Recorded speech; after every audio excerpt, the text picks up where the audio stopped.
അസ്സലാമലൈക്കും. അപ്പം ഒറ്റയ്ക്ക് ഇരുന്ന് ബോറടിച്ചാലും ഒരു കയപ്പിന് ആഷിഫ് ഭായിൻ്റെ അടുത്ത് സൈക്കിൾ എടുത്തിട്ട് ഇറങ്ങിയതാ. അത്ര കഷ്ടപ്പെടുന്നു ഞാൻ വിചാരിച്ചു.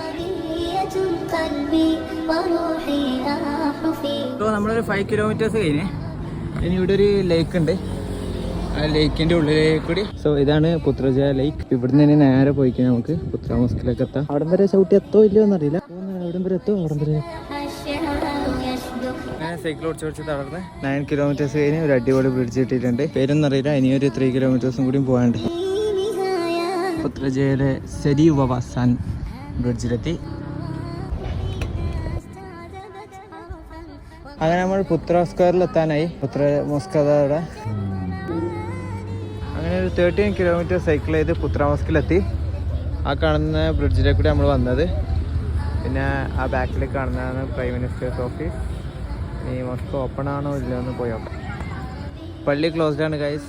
11:30 ആയി. പിന്നെ പൂട്ടാണ്ടിക്കോ. അപ്പോൾ മലേഷ്യയിൽ എത്തിയ മുതലുള്ളൊരു ആഗ്രഹമാണ് ഇവിടുന്ന് സൈക്കിൾ ഓടിക്കണം. അപ്പോൾ ആഷിഫ് ഭായിൻ്റെ അടുത്ത് 5ൻ്റെ സൈക്കിൾ ഉണ്ടെന്ന് പറഞ്ഞ് അങ്ങനെ ഞാനത് പൊക്കി. അപ്പോൾ രണ്ടാൾക്കും സ്പെഷ്യൽ താങ്ക്സ്. കാരണം ബ്രോക്ക് ആയാലും കറങ്ങൽ നിർത്താൻ പറ്റില്ലല്ലോ. അപ്പം ഒരു മാലാഗയെ പോലെ എത്തിയ ആളാണ് ഈ സൈക്കിൾ.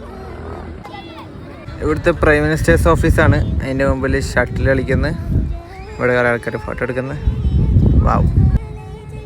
ഇവിടത്തേക്ക് എൻ്റെ റൂമിൽ നിന്ന് ഒരു 13 കിലോമീറ്റേഴ്സ് ഉണ്ട്. അപ്പോൾ ഇനി തിരിച്ചും അതേപോലെ പോകണം. അപ്പോൾ എല്ലാവർക്കും ബൈ.